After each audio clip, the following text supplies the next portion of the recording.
अंधेरी रात थी। दूर से उल्लुओं की आवाज आ रही थी। पेड़ों की टहनियां हवा में सरसराहट कर रही थी। एक लोमड़ी अपने शिकार की तलाश में घूम रही थी। हाँ हाँ हाँ हाँ, कितना सन्नाटा है, और ये सन्नाटा मेरी भूख के लिए सबसे अच्छा है। मुझे आज कुछ अच्छा खाने को मिलेगा, शायद कोई मासूम चिड़िया या उसका बच्चा। वह धीरे धीरे आगे बढ़ती है और एक पेड़ की डाल पर बैठी एक चिड़िया को देखती है।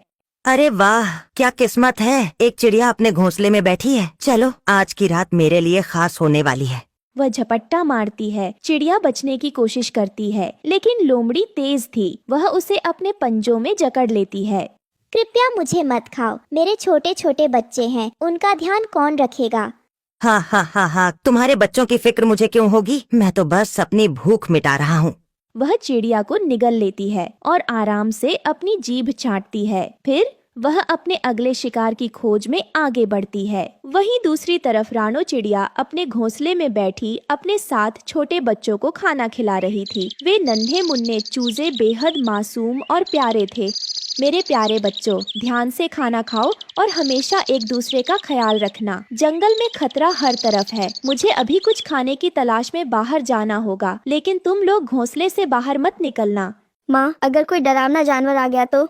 डरो मत मेरे बच्चों, बस दरवाजा तब तक मत खोलना जब तक मेरी आवाज न सुनो। मैं एक खास गाना गाकर वापस लौटूंगी। रानो प्यार से बच्चों को चूमती है और उड़ जाती है। बच्चे अपने घोंसले में सिमट जाते हैं। लोमड़ी को रानो के घोंसले की भनक लग जाती है। वह खतरनाक मुस्कान के साथ धीरे धीरे पास आती है और दरवाजा खटखटाती है। मेरे प्यारे बच्चों, दरवाजा खोलो, मैं तुम्हारी माँ हूँ, मैं लौट आई हूँ। नहीं, हमारी माँ की आवाज इससे अलग है। लोमड़ी गुस्से में झुंझला जाती है। वह एक तरकीब सोचती है और अपने गले में मुलायम फूलों का रस डालती है ताकि उसकी आवाज मीठी लगे। फिर वह फिर से दरवाजा खटखटाती है। बच्चों, दरवाजा खोलो, देखो मैं तुम्हारी माँ हूँ, तुम्हारे लिए भोजन लेकर आई हूँ। माँ आ गई, माँ आ गई। रुको, माँ कहकर गई थी कि वह गाना गाकर लौटेगी। ये हमारी माँ नहीं हो सकती। लोमड़ी को एहसास होता है कि उसकी चाल काम नहीं आई। वह गुस्से से दहाड़ती है और जबरदस्ती दरवाजा तोड़ देती है। बच्चे डरकर इधर उधर भागते हैं, लेकिन लोमड़ी एक एक करके 6 बच्चों को पकड़ लेती है और खा जाती है। सबसे छोटा बच्चा घोंसले के कोने में छुप जाता है। रानो चिड़िया वापस लौटती है। जैसे ही वह घोंसले का टूटा हुआ दरवाजा देखती है, उसकी आंखों में आंसू आ जाते हैं। ओह नहीं, ये क्या हुआ? मेरा प्यारा घोंसला, सब कुछ बिखरा पड़ा है।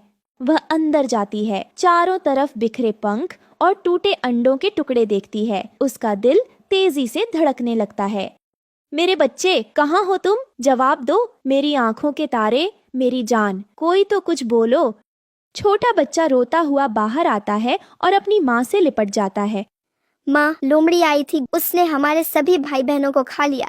रानो की आंखों में दर्द और गुस्सा भर जाता है। वह अपने आंसू पोंछती है और फैसला करती है कि अब वह लोमड़ी को सबक सिखाएगी। रानो की आंखों में एक पल के लिए भय और दर्द छलक उठता है। उसकी सांसें रुक जाती हैं और उसकी चोंच हल्की सी खुली रह जाती है। उसकी आंखों से आंसू गिरने लगते हैं। फिर धीरे धीरे उसकी आंखों में दर्द की जगह गुस्सा और बदले की आग जलने लगती है। अब तुझे सबक सिखाने का समय आ गया है। रानो चिड़िया अपनी आंखों में गुस्से की ज्वाला लिए अपने घोंसले से उड़कर जंगल में फैल जाती है। वह सभी पक्षियों को इकट्ठा करती है। कौवे, कबूतर, तोते, मैना और उल्लू, हर कोई उसकी दर्द भरी कहानी सुनकर गुस्से से भर जाता है। भाइयों और बहनों, लोमड़ी ने मेरे बच्चों को निगल लिया। उसने मेरे परिवार को तबाह कर दिया। क्या हम उसे यूं ही छोड़ देंगे? नहीं, जंगल में उसकी दहशत बहुत बढ़ गई है। अब उसे सबक सिखाने का समय आ गया है। अगर आज हम चुप रहे तो कल वह किसी और के बच्चों को खा जाएगी। हमें कुछ करना होगा। तो चलो आज उस लोमड़ी को दिखाते हैं कि हम छोटे हैं लेकिन कमजोर नहीं। सभी पक्षी मिलकर योजना बनाते हैं। उल्लू, जो रात में देख सकता है, लोमड़ी की गुफा तक उनका मार्गदर्शन करता है। वे देखते हैं कि लोमड़ी आराम से एक पेड़ के नीचे अपने भारी पेट के साथ सो रही है। उसका मुंह हल्का सा खुला हुआ है और उसके पेट में हिलने डुलने की हल्की हलचल दिखाई दे रही थी। आज की रात उसकी आखिरी शांति की रात होगी। रात के अंधेरे में रानो चिड़िया सबसे पहले हमला करती है। वह अपनी चोंच से लोमड़ी की नाक पर तेज चोट मारती है।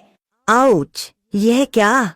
अभी वह समझ भी नहीं पाती कि क्या हो रहा है। तभी कौवा उसकी आंखों पर झपट पड़ता है और अपने नुकीले पंजों से उसे नोचने लगता है। कौन है? कौन मुझ पर हमला कर रहा है? जैसे ही लोमड़ी खड़ी होती है, तोता और बुलबुल अपनी तेज चोंचों से उसकी पूंछ पर वार करते हैं। उल्लू ऊपर से झपट्टा मारता है और उसके कान पर तेज वार करता है। लोमड़ी दर्द से कराह उठती है। अरे, यह क्या हो रहा है? रुको, मैं तुम सबको देख लूंगी। नहीं, आज तू भाग नहीं सकती। आज तू वही महसूस करेगी जो मैंने महसूस किया था जब तूने मेरे बच्चों को निगला था। लोमड़ी अब चारों ओर से घिर चुकी थी। कौवे और तोते उसकी आंखों पर वार कर रहे होते हैं। उल्लू उसकी पीठ पर अपने पंजे गड़ा रहा होता है और मैना उसकी पूंछ नोच रही होती है। बस करो, मैं हार मानती हूँ। नहीं, पहले मेरे बच्चों को लौटा। उन्हें निगलकर तूने बहुत बड़ी गलती की है। लोमड़ी बहुत घायल हो चुकी थी। वह दर्द से छटपटाने लगी थी। तभी राणो और कौवा उसके पेट के पास झपट्टा मारते हैं और अपनी चोंच से हल्के हल्के वार करने लगते हैं। लोमड़ी दर्द से चीख उठती है। रुको, मैं सब कुछ वापस कर दूंगी। मुझ पर दया करो।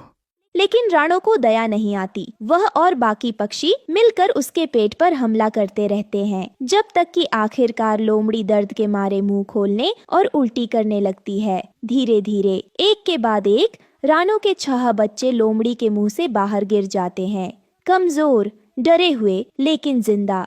मेरे बच्चों, तुम सब ठीक तो हो? माँ, हम बहुत डर गए थे।